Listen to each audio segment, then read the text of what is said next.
أعوذ بالله من الشيطان الرجيم بسم الله الرحمن الرحيم الحمد لله رب العالمين وصلى الله وسلم على نبيه الكريم وعلى آله وأصحابه أجمعين أما بعد.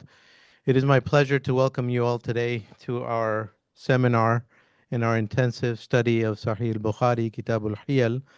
And it is an honor for us to have our dear respected Sheikh and teacher and guide, Sheikh Muhammad Akram Nadwi, Hafidahullah Ta'ala. He's been in this center before, exactly 10 years ago, I believe. He taught a number of seminars in tafsir and he taught Ibn Taymiyyah's Muqaddimah in Usul al-Tafsir. And after 10 years, he's coming back to our place. Um, so it is a great honor to have him with us. Most of you know him. Some of you, I believe, are new. I see some new faces online as well.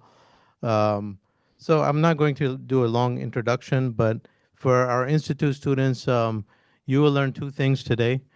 One, you will learn that much of what I have taught you is coming from him, Hafidhahullah Ta'ala. And the second thing you realize is that the original is much better than the copy. The copy is fake, the copy is artificial. But after this, I expect many of you will graduate and move on to his classes, and there will be less attendees in this institute. Well, alhamdulillah. Our Sheikh Akram, his biography is extensive and is something that can take quite a bit of time. I've shared it with all of you, but I just want to share with you some of, maybe we can introduce you to him through some of his works in hadith. Now, he has a number of works in many, many fields. And Farhan, if you don't mind getting me that volume, that multi-volume, if you bring it here and just put it here. So his primary work, the work for which he became very famous, if you put it this way, in a readable way, Jazakallah, that's good, is the work you see on the right side. All the way on the right is one work. On that table there, 43 volumes, and it's entitled Al-Wafa bi Asma'in Nisa. So this is the work that Sheikh Akram began when he joined Oxford University as a research fellow. And he was interested in looking at all the Muslim females that were involved in transmission of knowledge in hadith. And he began compiling their biographies, and one led to another. He started with a handful of names, then a few hundred. And over the course of some decades, he had to stop his research um, when he compiled the biographies of almost 10,000 Muslim women involved in knowledge in various fields. And that book was published, and you see it, 43 volumes on the right side. Now, it took me quite some effort bringing them up the stairs here. I was all by myself. I spent quite some effort putting in calories in the lunch we had in one of our neighbor's house, and all those calories were expended bringing those volumes up here. Imagine, I felt bringing those books up, like the Quran says, كَمَثَلِ الْحِمَارِ يَحْمِلُ أَسْفَارًا, like the donkey that carries books and not knowing what the books contain, because I haven't read this. I haven't read a single volume of this. And imagine someone who writes that, 43 volumes, Al-Wafa bi Asma'in Nisa. So that's the first book you need to be aware of. And Shaykh Akram writes that when he did this research, it took him to various centers around the world, reading books of hadith and unpublished manuscripts, and that developed this acumen for hadith in him and an interest. And that led him to the Sahihain. For the last several decades, he has been immersed in the study of the Sahih of Imam Bukhari and the Sahih of Imam Muslim, rahimahumallah ta'ala. Now, that spawned a number of additional works. So I want to introduce you to a number of works. One of the early works that Sheikh was involved in is called Bustan al-Muhaddithin. This is a work of Abdul Aziz al-Dahlawi. He was the grandson of Shah Waliullah, the son of Shah Waliullah. So he wrote this book in Persian, Farsi. Now, Sheikh Akram is a prolific scholar of multiple languages. He's fluent in Farsi, Urdu, Arabic, and English. So he translated this into Arabic for the first time and was published a while ago. This is an introduction to all the works of hadith in our tradition. It's a remarkable book. It's widely read, and the Arabic translation comes from Sheikh Akram. The second work I want to introduce you to is a work, Tamheed Ilm al-Hadith, Tamheed or Ilm al-Hadith. This is a remarkable work. It contains the Hadith insights of Sheikh Akram. So it's kind of like an advanced or intermediate primer into the study of Hadith. And it has been translated by myself. I had the honor of translating it. And it's called Foundation to Hadith Science. So this represents the translation of that work. We have some of his books for sale in the back, and I believe only have one or two copies left of this. So if you're interested in his hadith, his methodology and his insights, this is a remarkable book to read. Another expression of his hadith scholarship is this particular book, Madkhal Ra'i' ila Sahih al-Bukhari. This is an introduction to the remarkable work of Imam al-Bukhari, the Sahih, which Sheikh Akram has spent a number of decades teaching in detail, book by book, hadith by hadith, in England where he resides. So this is the summation of his insights and his understanding of Imam al-Bukhari. So it's a remarkable book. It's in Arabic. It is not, we don't have extra copies here. These are, you can feel free to check these out. And the final work that, there are many other works he has, like if you look at the book, the table in the back, there's so many books of his. But the final work I want to introduce you to is an upcoming publication. Sheikh Akram's latest project was a commentary on Sahih Muslim. It's an original commentary of 25 volumes on the Sahih of Imam Muslim that represents an original contribution in which he tried to uncover the secrets of the book and to reveal the methodology of Imam Muslim and the arrangement of the book for the first time. There is some unique insights, and there are a number of things, research that has never been done before or published before, and that is upcoming. We are eagerly anticipating that work. So with that, this brings us to our seminar. Our seminar is entitled Kitab al-Hiyal. It is a study of a particular kitab, the Sahih of Imam al-Bukhari, which we have taught in this institute for many of our previous students. They're familiar with Imam al-Bukhari's work and his methodology, but there are a number of books, and the books contain many secrets, and the books are arranged in an amazing way, and they contain so much insight, and they represent the best of the traditions of the Prophet sallallahu alaihi wasallam. Kitab al-Hiyal, it consists of about 35 or so hadith, and we will, over the course next 4 days, we will be studying them in detail with our teacher Sheikh Akram. The structure of the seminar, and that's the last thing I'll say, we will begin around 6 o'clock every day. Maghrib comes in around 7:15, so we will teach for 1 hour. We will break for Maghrib. There's a musalla downstairs. We will go and pray, and we'll come back at 7:30. 7:30 to 9, we will have the rest of the seminar, and 9 to 9:30, we'll have questions. So if you need to leave at 9, feel free to leave at 9. From 9 to 9:30, we'll continue with questions. So save your questions for the end, and maybe we can take some pressing questions throughout the seminar. So we have 1 hour until Maghrib. Without further ado, it's my honor to introduce to you to my dear teacher, Sheikh Muhammad Akram Nadwi, Hafidahullah Ta'ala.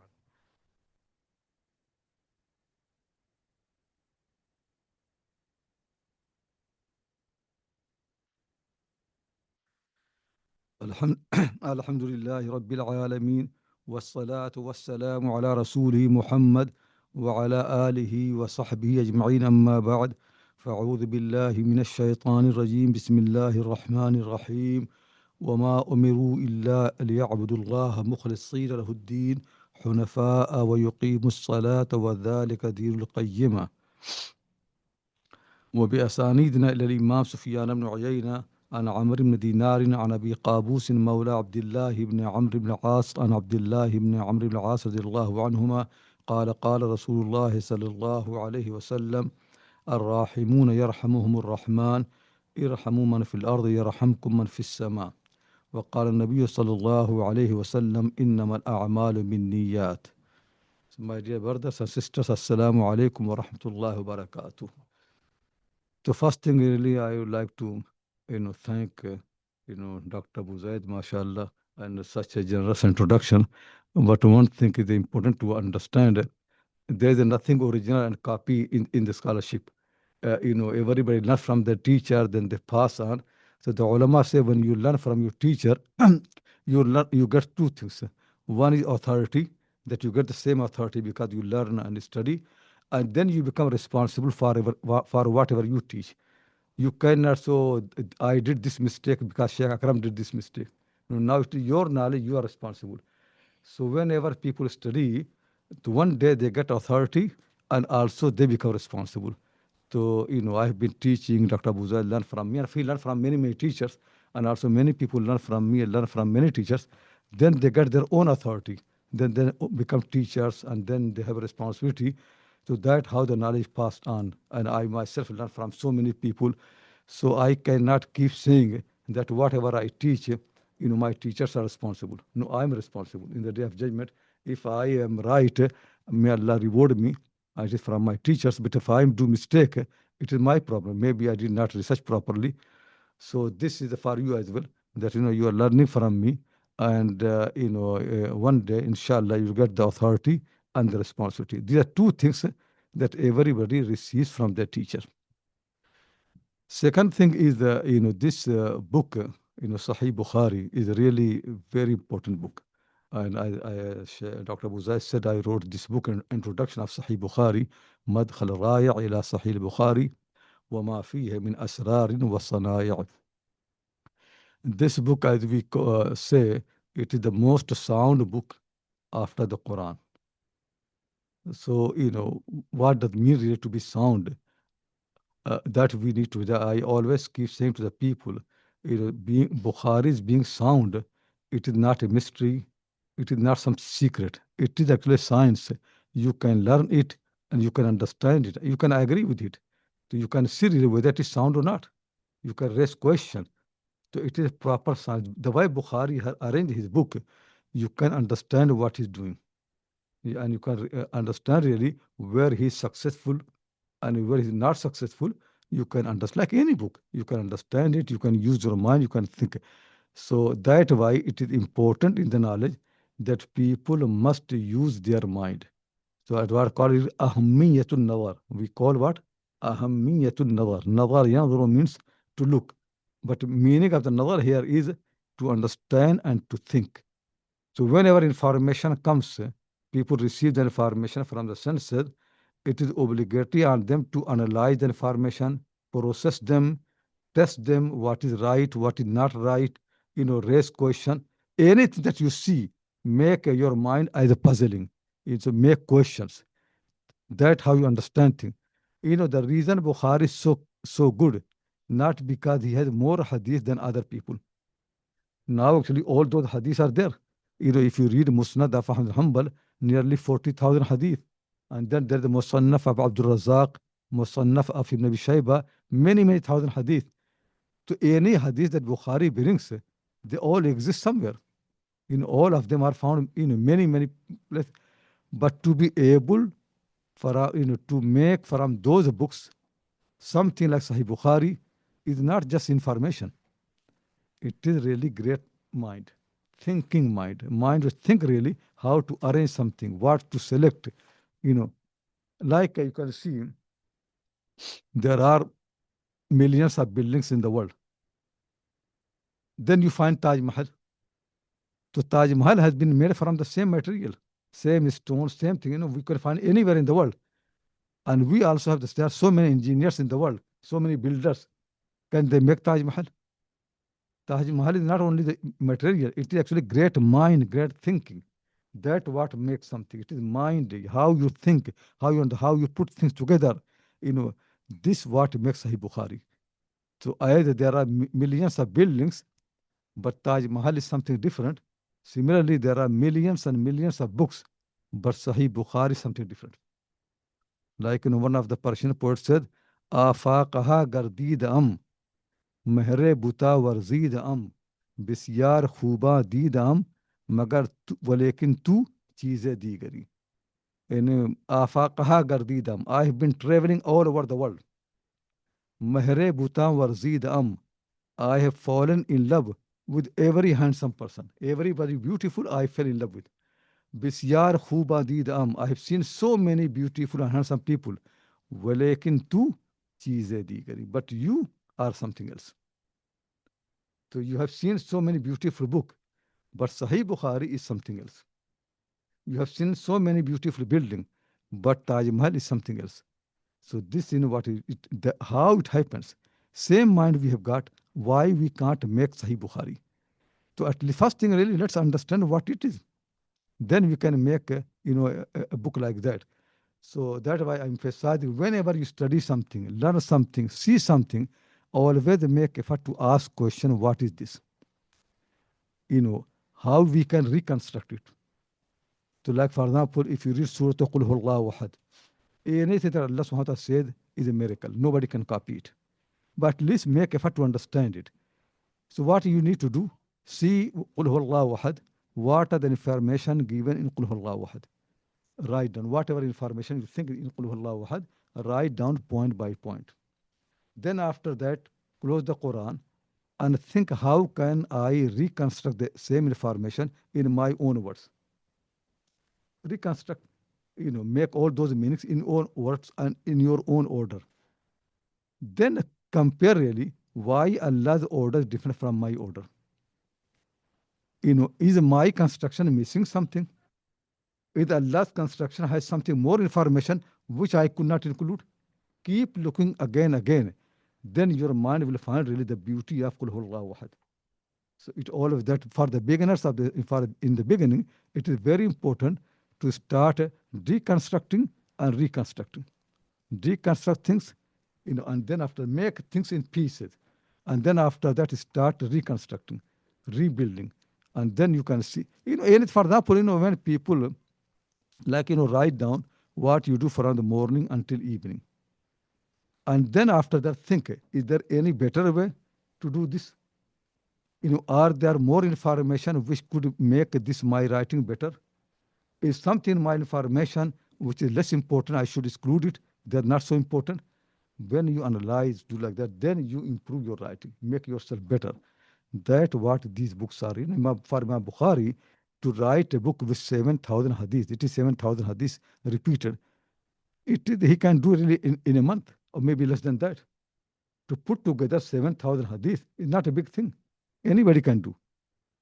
So, but to put 7,000 hadith in this order, this selection, with these conditions, looking everything properly in a way that you can't really improve it. I was saying to, in the house of Dr. Abu Zaid, that Sahih Bukhari and Sahih Muslim, la yumkinu al-istidraku alayhima. You cannot really modify them. You can't bring any idea which can improve it. It's impossible. If somebody think really, oh, this is Sahih Bukhari, let me re-edit it and make it better. You can't do that. We really don't have that knowledge. Whatever you do, your work will be inferior to Imam Bukhari. Whatever you do, your work will be inferior to Imam Muslim. The knowledge that they have got, we don't have. The mind that they have got, we don't have. It's not a miracle, but I'm trying to say the effort they have made. So that's what we need. In every single work, what we need is to make effort properly, to think, to understand. So when you read Sahih Bukhari, think really, we are going to soon read Hadith Innamal Amalu bin Niyat. This is the Hadith with which Bukhari has started his work. And now he brings again. This Hadith has been repeated in Sahih Bukhari 7 times. Just think that how many isnad, how many chains of narration for this Hadith Bukhari has got. Hundreds. Among all those hundreds, he only selected 7 versions of this hadith in his book. So first thing you have to think, among all those hundreds, why these 6 qualify for his book? These 7. Why these 7 qualify? What are the problem with other version of the same hadith? It does not qualify. What the problem? It's the same hadith. Content is the same. In Amal Amalu bin Niyat, there are hundreds of the isnad, hundreds of the chain of narration. Among all those hundreds of chain of narration, only 7 qualify for this book. What happened to rest of them? Look at that, compare that. Then think. And then another thing you need to do, when he brings the hadith 7 times, it is randomly, or he think really which version should be the first, which should be the second, which should be third. Does he think like that? Look in that. What happens if we change the order? It is not that anything you can put anywhere in Sahih Bukhari. He knows which version to choose where. It's amazing thing. Every time you look in the book, you really are astonished and amazed by the details that Bukhari has in mind when he's writing the book.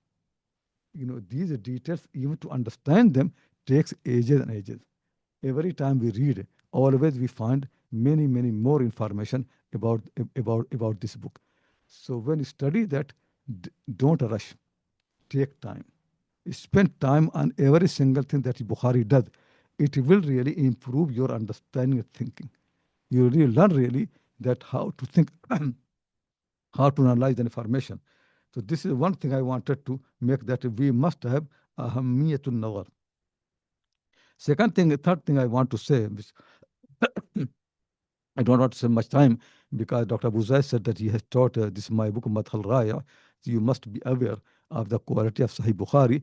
But only one thing I want to emphasize: every hadith that you see in Sahih Bukhari, just think, why is it in Sahih? And everything similar which you see somewhere else, but don't see in Sahih Bukhari, just spend time really why it is not in Sahih Bukhari. I spent time to compare Sahih Bukhari and Sahih Muslim. And I wrote commentary, as Dr. Buzai said, I wrote commentary on Sahih Muslim. So in that commentary, everybody knows there are many hadith in Sahih Muslim. They also exist in Sahih Bukhari. So both of them I agree on some hadith. But there are many hadith in Sahih Muslim which don't exist in Sahih Bukhari. And there are many hadith in Sahih Bukhari which don't exist in Sahih Muslim. So what I did, one thing, every hadith in Sahih Muslim that is there and Bukhari did not include in his Sahih, I made research why Bukhari did not include it. And every hadith in the same chapter which Bukhari had in his book, but Imam Muslim did not include, I made research why Muslim did not include. What is the reason? What you think? Why he did not bring it? When you look in that and compare, then it becomes very clear to mind how much they think. Sometimes I spent many days to really understand why something Bukhari did not include, why something Muslim did not include. Sometimes it took me many days. Sometimes I could see it's not the same. With the same isnad, Muslim has got many hadiths, but this one has same isnad, same chain of narration, same people, but still the hadith does not exist in Sahih Muslim or Sahih Bukhari. And when I started reflecting and thinking, I got the secret. So this is another thing. I'm not going to teach you now, but I want to just emphasize that whenever you study a book like Bukhari, Muslim, these books are not done randomly. They have every single thing has thought. Meaning is that nothing is in Bukhari which you can say it should not be there. Nothing. There's no single hadith in Sahih Bukhari which anybody can suggest it should not be there. There's no single hadith outside Bukhari which you can suggest it should be inside. There's no single hadith in Sahih Muslim which you can come and challenge it should not be there. And there's no single hadith outside Sahih Muslim which you can prove that it should have been inside the book. Why not there? You cannot find. Who does like that? Many of us write PhD thesis now. Dr. Usman is writing, inshallah, become doctor. So you can ask him. Everybody does like that, really. When people do research in the beginning, they are so excited. They want to do perfect work and this and that. And then after 2-3 years, they become tired, and the professors become supervisors become tired. Everybody tired, and then they make them to rush, and then he will say, "Yeah, some chapters I could not do as best as possible. In last few chapters, I was rushing and this thing and that thing. Okay, when I publish the book, then I'll improve it." That's how people do. That's not the case with Bukhari Muslim. Take the last chapter, take the last hadith, take anywhere, you'll find the same effort. That's what I'm really impressed. When people write the book, maybe in some chapters they're very good, but in some chapters they're not so good. That does not exist. Take Bukhari from anywhere, it is same effort. Take Sahih Muslim from anywhere, it is same effort. No single chapter when you claim really Bukhari should have spent more time on that. You can't find that. You can't point at their defect. There is no single chapter in Sahih Muslim where somebody can come and claim Muslims should have spent more time. Muslims should have revised, would have been better. This effort is not easy. This tells you really how much they think. First thing is they knew really. They have proper knowledge what are they doing. And second thing is they did not rush. They took 15, 16 years to do it, to revise it, to improve it as best as possible. And then books were presented to the experts of the hadith in that time. They did not find any fault, and they taught to the students who are learned people. They're not like us. They know what hadith means, what's hadith, and they did not find problem. The book, and throughout the centuries, every century, there have been experts of the hadith and the fiqh. Everybody's amazed. Whenever they look in the book, they're impressed. The way that this has been arranged, really, people can't think better than that. People criticize something, but when you look at their criticism, and then you make effort to think why Bukhari does not know that criticism, you'll find he knows. So Darqutni comes and he criticizes Sahih Bukhari, Sahih Muslim both in his work. And then look on the criticism, and you find really Bukhari knows that. And he knows how to solve the problem. And sometimes Darqutni accepts that maybe the best way is what Bukhari did, what Muslim did. He accepts that. So he raised the problem. So basically his effort is to raise the problem about those hadiths which are Sahih Bukhari Muslim. Then after that make effort to find what is the best way. The way they have done, or there is something better to be suggested. So when you compare that, you will be amazed really. The way they have done these two people is the best one. They made every effort to make their book as best as possible. So this is, about the quality of the book, that how they include something and how they exclude something. And that's very, very important for any text really, that when I write something like, in a small book, I should be knowing properly why I include something inside the book and why I exclude. What are the things I want, I know really they must be inside, and what are the things that I know really they must be outside. That is a proper knowledge. That is there. Many people don't know this thing really. Many people, if you tell them, you should not have mentioned your book, they'll say, yeah, you're right, really. I couldn't think properly. I should have removed this. And then after that, they remove. Many people, you suggest to them, there are some important information, your book lacks it. You don't have. And that people say, yeah, you're right, really. Next time when I edit a book, I will improve and I will include that. That's it. But that's not the case with Sahih Bukhari Muslim. So you think really I'm just praising so much for no reason. That's what you need to test. Go and read this, and then you will say same thing what I'm saying. When you look into same thing. So this is about the quality of this book, that they are most sound books of Islam. Then another thing I want to come to the content of the book. Sahih Bukhari and Sahih Muslim, the most important about them is that they're most sound book. That's most important, the most sound book, and that depends on the isnad, chain of narration, analyzing the information. But after that, the content. So once they have satisfied, then the content is sayings of practice of taqreer, approval of the Prophet sallallahu alaihi wasallam. That content, Imam Bukhari is different from Muslim. Imam Bukhari, what he did for all these contents, he made chapter heading. So basically, he uses every content to prove something, to bring to base. He wants to say that my book is the most sound book of Islam, but also it is enough. You don't need anything else after that. It actually teaches you everything that you need to learn about your religion. That is why he has two claims. One claim of Bukhari is that my book is the most sound book. Anything sound, it is there. Second, he wants to say that this most sound book is enough for you. You don't need anything weaker. So how he does this? He brings chapter heading. These are the things that you need to know about wudu. These are information you need to know about wudu. And all the information I teach you through the most sound hadith. So no doubt those most sound hadiths, they are not very clear about those information. So what Bukhari does? Bukhari derives from them in a way you'll be shocked really. This information, how could somebody think like that? Because hadiths are a small number. From those small numbers, he brings many. That's why he repeats hadith. From one hadith, we sometimes will have 7 rulings, 8 rulings, 9 rulings. He'll bring more. There are many examples. One example coming in my head now, that Bukhari has got chapter heading Babu Tazweej or Zawaj At-Tayyibat. So the women who were already married, they got divorced or their husband died, to marry them. People marry the widows. So that is chapter. It actually has been one of the shame in India to marry, widows and even people like Waliullah Dehlvi in their family.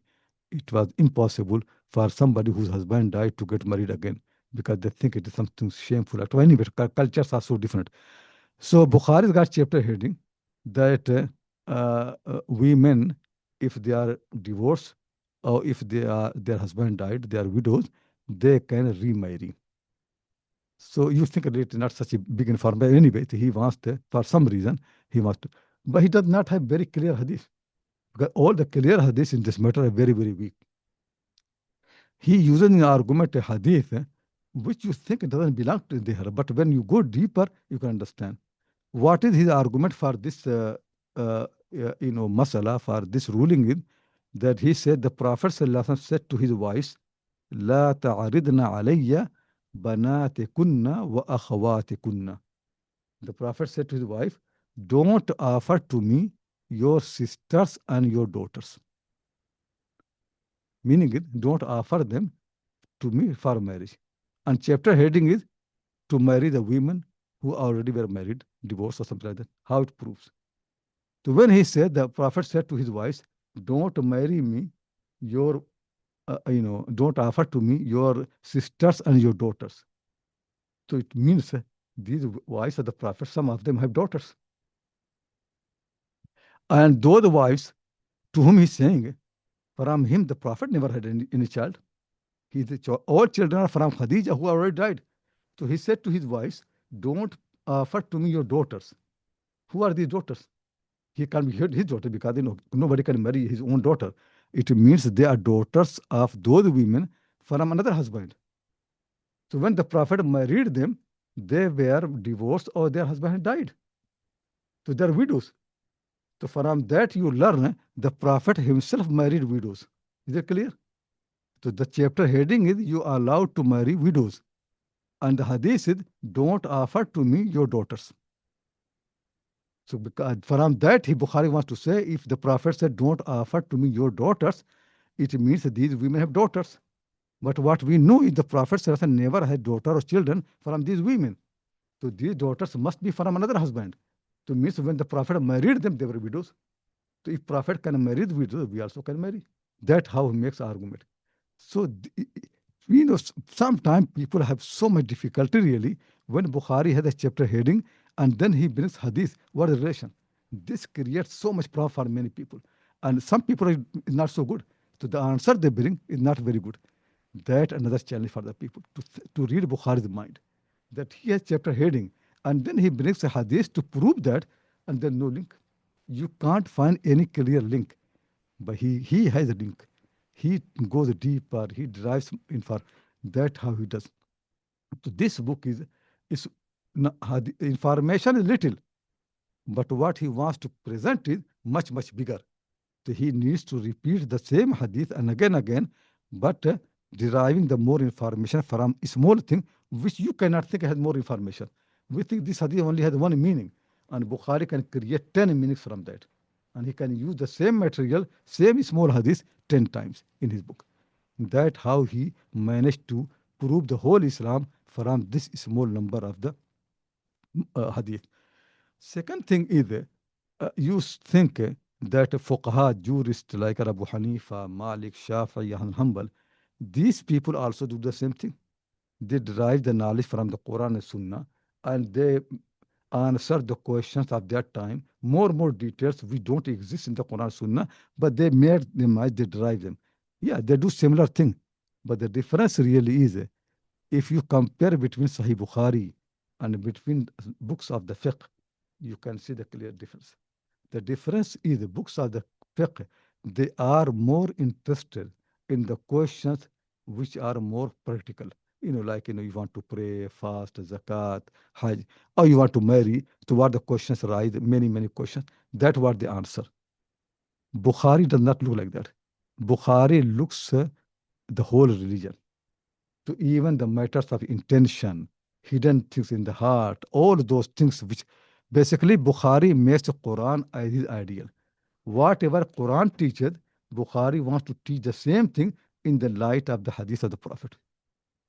So the many, many chapters in Sahih Bukhari, you don't find them in the books of the hadith. Bukhari will have chapter that women are allowed to sleep in the masjid. You don't find the Fuqaha discuss something like that. He will have, uh, you know, uh, he'll have chapter when the menstruation started among the women the first time. What the history of menstruation? Who discussed that? And when he does that, he actually rejects some information, something, because Jews, there are hadith, weak hadith. It says women did not have menstruation until Bani Israel had some problem. They did khiyana, one or something, and then it happened. Bukhari does not accept that. Bukhari said, no, the Prophet has in one of the hadith, this is something kataballahu ala banati Adam. This is something Allah has written on the daughters of Adam. Meaning is, from the first time women have this thing. It is not something happened later as a punishment for the women. So some people think women started, men said as a punishment. Bukhari said, no. It is something from very beginning, and he brings this hadith. To see, most people not think about this hadith. So hadith said this is something Allah has written on the daughters of Adam. And Adam is the first man. If his daughter has got this thing, meaning is this is coming from very, very beginning. So any question, any misunderstanding about this religion, whether it is related to the fiqh or not, he looks at the religion as a whole. He will bring it. He will answer the question to any misunderstanding, anything where people have got some doubts or any misinterpretation about the religion. Bukhari think he must answer them. So that's why his book is much more comprehensive than any books of the fiqh. They have more details that you don't find in any books. Though it looks very small, but it's got more details than any books of the fiqh. The thing really is, the books of the fiqh, their more concern became how to organize the society. That's how the laws are. Like you see American law, British law, all those. What the matter is how to organize the matter of the people, how to make a peaceful society, secure society, how there could be an order in the society and a system. Like, for example, you're driving a car. So, when the people stop traffic light, red is you have to stop the car. It is green, then you move on the car. So they create a law and details, a system where people can live in the peace and order. If people have dispute, they go to the court. They're how decided, husband or wife, neighbors, and all these things.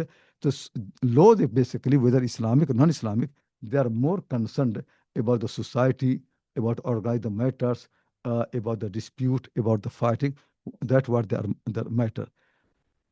So in American law, if you're driving your car and as soon as you arrive on the traffic light, you are rushing, you want to just move on, and it becomes red.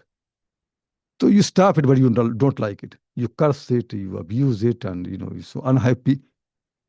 America will not mind. American state will not mind. You curse it, you are unhappy. As long as you stop the car when it is red, that's enough. Then nobody will have any case against you. The state is fine with you. You abuse, you hate, doesn't matter. What matters is you follow the law. That is not the case with Allah. Case of with Allah is not that you obey His law. The thing is that you must obey His laws and you must be happy with that. You must believe it is right for you. You can't curse it. It will be full obedience. That's actually what I call Iman Islam. That's how Bukhari looks. Bukhari does not look at Islam and details as a lawmaker. No. He looks really as a proper teacher and person who wants to guide people. He wants to help you how you become a good person in this world and how you get paradise. People of the law, their concern is not about paradise. Their concern this. That's why you can see, read books of fiqh, they will say this marriage is correct, uh, you know, inside maybe, but not zahiran. In the court, we will not allow that. But it could be in the between you and Allah it is right. But we don't allow because we need court, we need system, we need order. This thing maybe between you and Allah is right, but with this word. This is right according to our law. Maybe between you and Allah it's not right. You are not sincere, you get punishment for that. We don't care about that. Whether you go to hellfire, you go to paradise, we don't care. What we care is that you follow the law according to the, and the court is happy with you. That's how jurists look. To tell me, think really, when mind becomes that the only purpose of the law is that the court cannot catch you, cannot punish you. How? Then mind will be how to live a life where you can avoid the law. So the law cannot, the law cannot find you, cannot punish you. So really, this is not right, but you can find a way to, you still can escape. So nobody can actually make responsible. So people find always like, when you pay the taxes, so really how to cheat.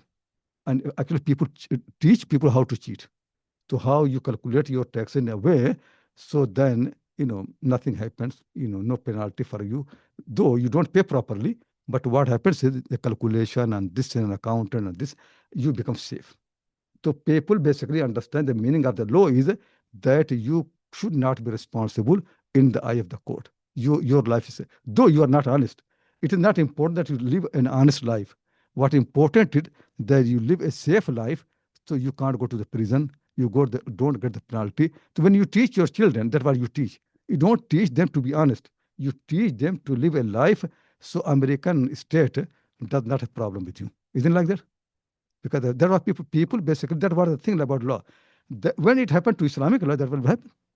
So interest will not be really to obey Allah and His Messenger, to be sincere. No. Interest will be to live a life, technically you are right. That's what basically is. Technically you come right. So we'll say, Allah said, don't take interest. Don't take usury, haram. And Allah says in the Quran that those people who are involved in taking usury, فَأَذَنُوا بِحَرَبٍ مِّنَ اللَّهِ وَرَسُولِهِ, declare a war against them from Allah, His Messenger. So much curse for the interest, for usury. Now I come as a professor, as a expert of the law and all those things. I said, don't worry. I can find a way when it doesn't look usury. I can, do rewording. It defined differently. So I make something. I will make usury as buying and selling, profit. To people quoted interest, I will give a new name. New name is, profit. So profit is allowed. Because, when you do buy, if I sell to you my pen, which I bought for 10 pounds, and I give you for 12 pounds, is there any problem? That's what business is. In a pen of 10 pounds, and I take 12 pounds. What the problem is, if I borrow money from you, 10 pounds, and then you say you have to return 12 pounds, that's riba. Any profit that you take on the loan, that is riba. So I said, don't worry, I'm expert of the law. I can make this thing in a way look like buying and selling, rename. That the one thing that was Shaitan actually taught from the very beginning. Shaitan realized that people don't want to disobey their Lord. So he thought really, people have got certain commands. Why I don't change those names in a way it looks nicer? So then people will do what I say and they're happy. So when Shaitan said to Adam and Eve, eat from this tree, Kula min hadhihi, they asked to eat from this tree, which Allah has forbidden. So Adam and Eve said, no, we can't eat because our Lord has forbidden. So he realized really, if he used the same name, how can they eat? If he says, eat from the tree from which your Lord has forbidden, are they going to eat? If you say to Adam and Eve, eat from this tree from which your Lord has forbidden to eat, they're never going to eat. So he said, let me change the name. What he said, eat from the tree of eternity. You eat and you live eternal life. He changed the name. So name of the forbidden tree became what? Name of the eternal tree. Then you think, oh, it is such a nice thing. Let's eat from that. We live forever. To see how he did. He just, same thing, he changed the name. That what it reminds me. Once, there was picture in the time of India, some girls nearly naked, jumping in the river Jamuna and having a bath and something like that. So this is something in Indian culture, nobody will like that. So what they did, they put a new heading that you see, and her name is, some girl is named some Sarah or something like that. They say, she, how confident she is. See? So when you say how confident she is, it looks nicer. Something which in our traditional culture will say how shameless she is, something like that. They have new name, how confident she is. And now it is like nicer. That how the people do really. People change the name, people change the definition, and then it becomes fine. Bukhari does not accept that. Bukhari is not like a faqih jurist in that. Bukhari is more concerned that whatever you do, it gives you paradise. It's more important for him that you get. That's like Quran. Quran's concern in that people live a successful life in this world. That's happened. But real concern the Quran that you get paradise. So if you have to compare between this world and hereafter, Quran will sacrifice this life for the hereafter. Quran wants to guarantee paradise for you. That's what Bukhari wants really. Bukhari wants to give you, a paradise. Imam Bukhari. So he said in this world success will come from that. Once you sacrifice this life for the hereafter, success will come to you. And that's real success. But if you worry about the success in this life and you ignore the hereafter, then it will be bad for you. So this is, you can see the Bukhari's understanding of the religion is much deeper. It is not only outside, it is actually internal.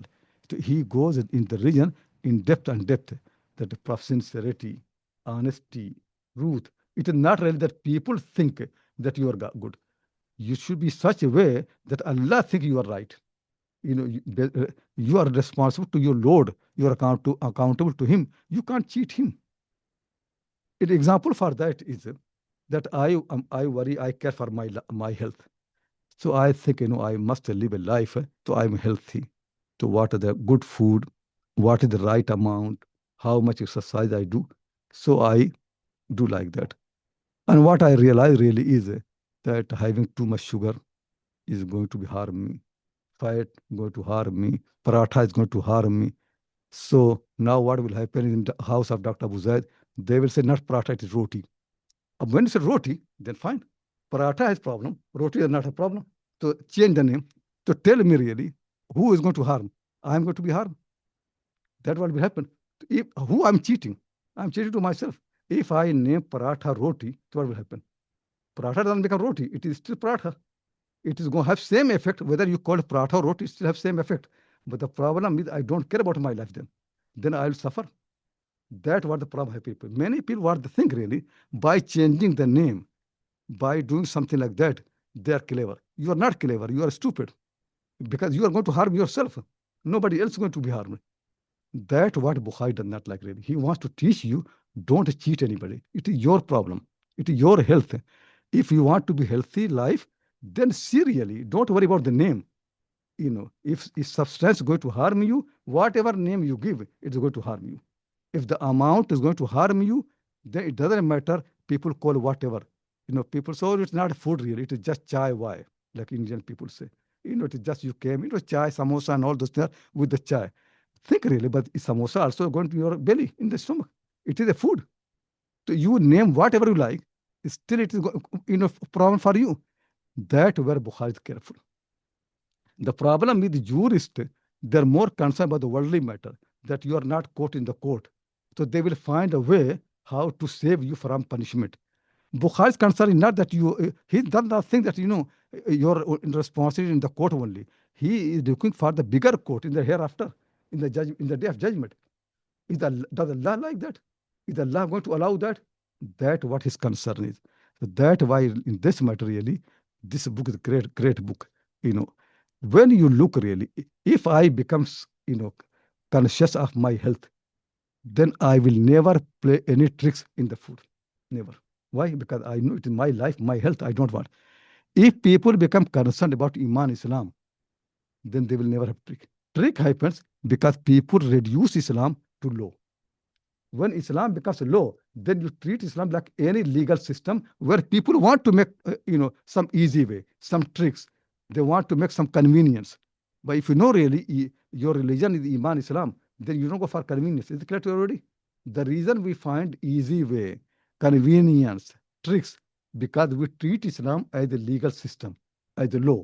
And in legal system, everybody wants to, the only concern is that I should avoid the in the courts, punishment and this thing and that thing. That's all. Bukhari said, no, it is your health. For your health, you are you are concerned. You don't want to ruin your health. Don't ruin your iman Islam. Because if you want to get paradise, you don't befool Allah. Allah knows everything. You can't actually cheat Allah. You can cheat yourself. You can cheat the system. You can't cheat Allah subhanahu wa ta'ala. That where all the tricks are really, you know, impossible in this religion. Now think what is happening is when people give the money to someone, there are many ways. The way of Allah is, I made all those things, understand them and follow them. Don't mix them. Don't cheat. So, for example, the best thing is to give sadaqah. If somebody is poor, Allah says, give him sadaqah charity in my name. Don't show off. Don't take in anything in exchange. Nothing.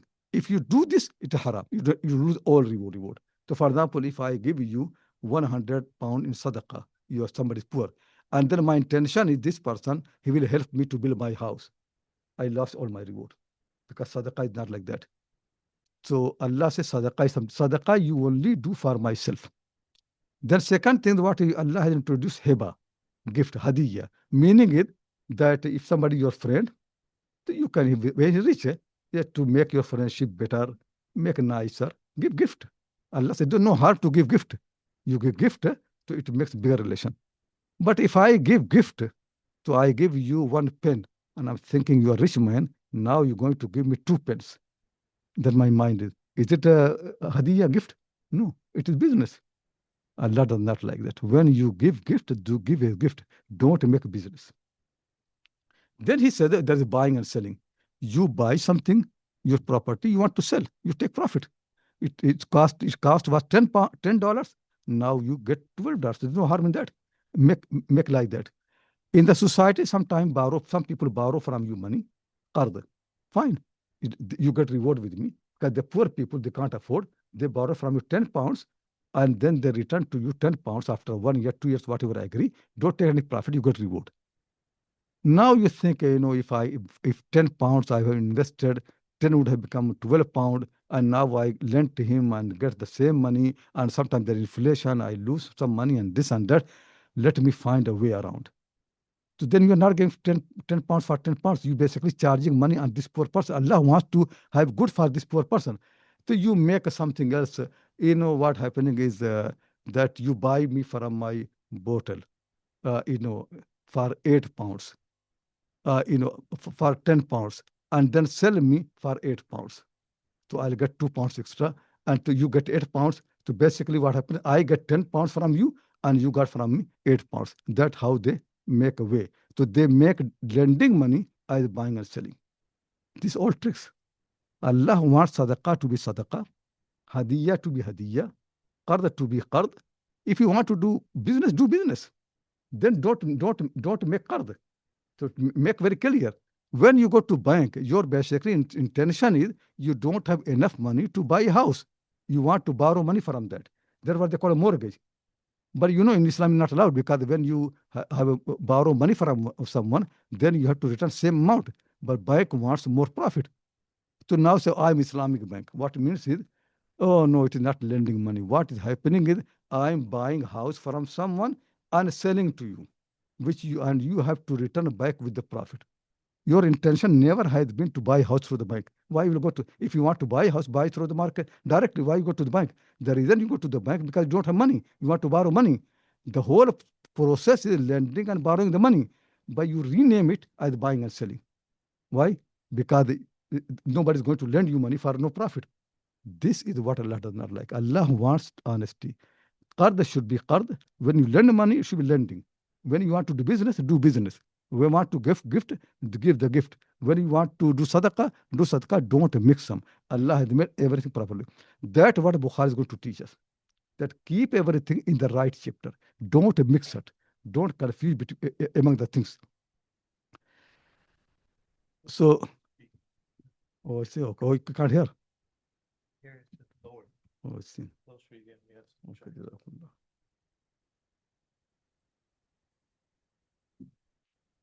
So anyway, so we are going to start the chapter Kitab al-Hiyal of Sahih Bukhari. It is one of the, you can see really.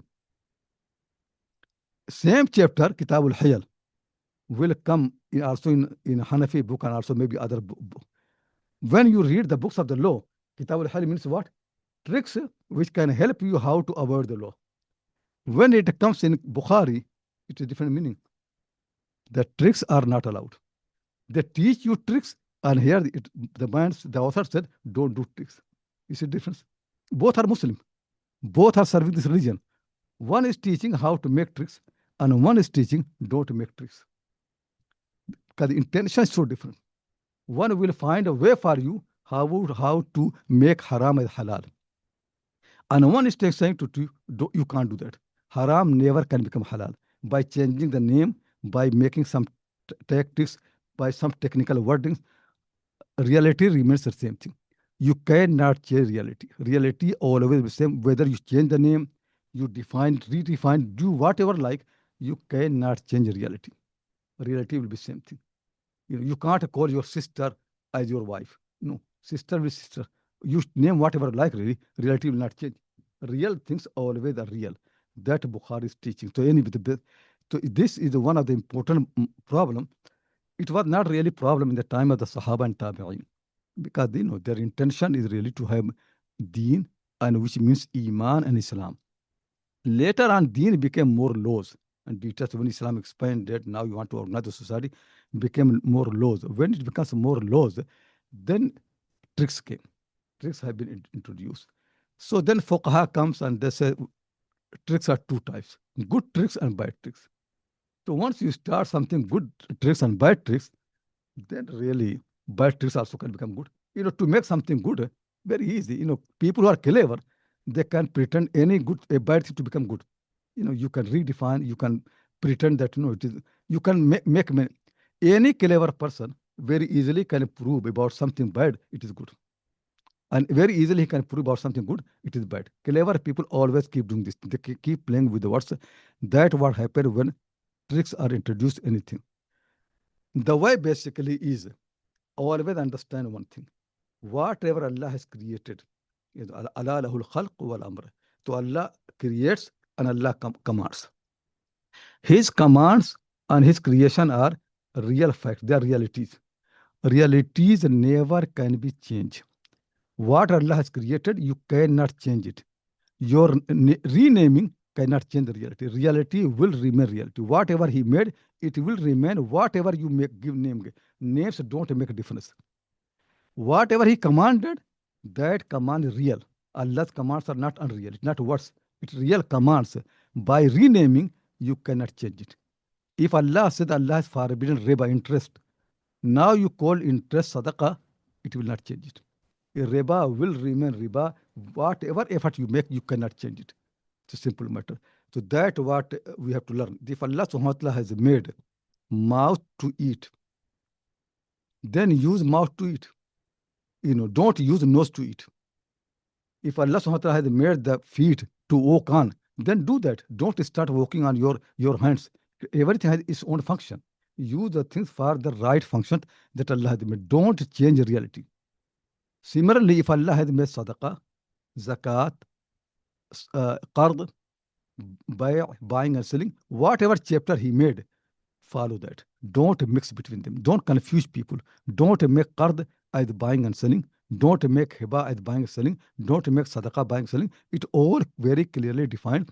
And that's why He said in the Quran, وَأَحَلَّ اللَّهُ الْبَيْعَ وَحَرَّمَ الرِّبَى.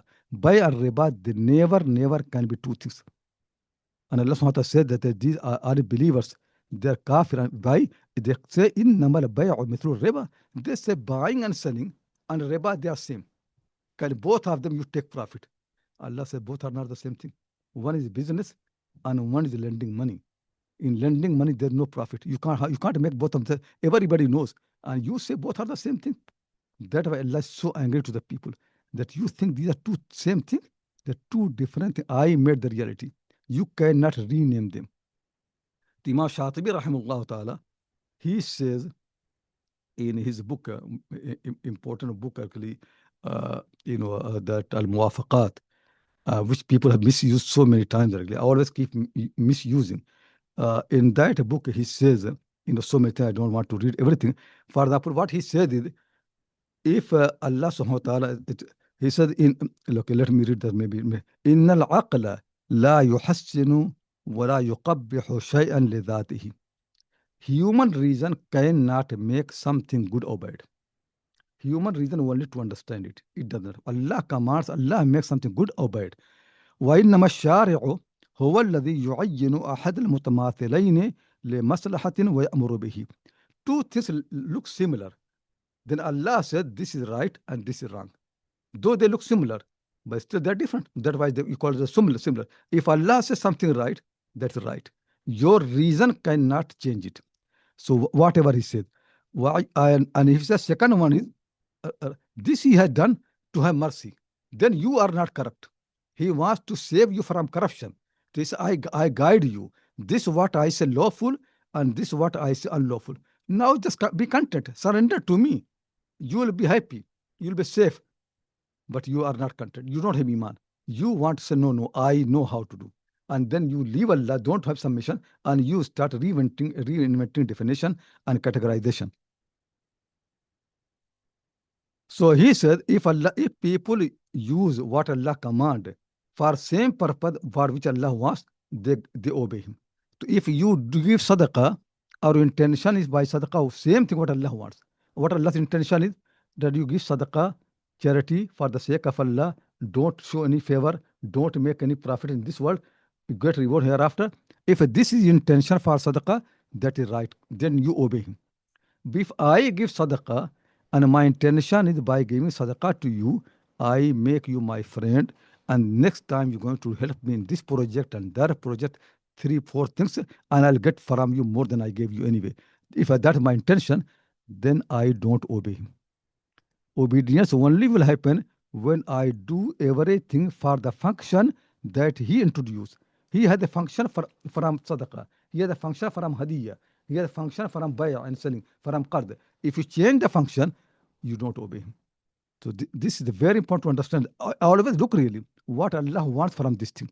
Why Allah subhanahu wa ta'ala introduced qard, lending money for poor people?